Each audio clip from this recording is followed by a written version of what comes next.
filled with his fullness, May 27th. And to know the love of Christ, which passeth knowledge, that ye might be filled with all the fullness of God. Ephesians 3:19. There are many who think that it is impossible to escape from the power of sin. But the promise is that we may be filled with all the fullness of God. We aim too low, the mark is much higher. Our minds need expansion, that we may comprehend the significance of the provision of God. We are to reflect the highest attributes of the character of God. We should be thankful that we are not to be left to ourselves. The law of God is the exalted standard to which we are to attain. We are not to walk according to our own ideas, but we are to follow in the footsteps of Christ.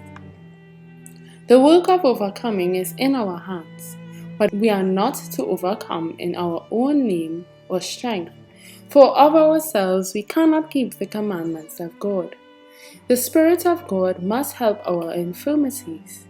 Christ has become our sacrifice and surety. He has become sin for us, that we might become the righteousness of God in him. Through faith in his name, he imputes unto us his righteousness, and it becomes a living principle in our life. Christ imputes to us his sinless character and presents us to the Father in his own purity.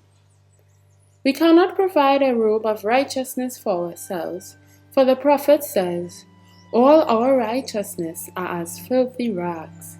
Isaiah 64:6. There is nothing in us from which we can clothe the soul, so that its nakedness shall not appear. We are to receive the robe of righteousness woven in the loom of heaven, even the spotless robe of Christ's righteousness. We are to say, "He died for me. He bore my soul's disgrace, that in his name I might be an overcomer and be exalted to his throne." It is the privilege of the children of God to be filled with all the fullness of God. Now unto him that is able to do exceedingly abundantly above all that we could ask or think, according to the power that worketh in us, unto him be glory in the church by Christ Jesus throughout all ages, world without end. Ephesians 3:20 and 21.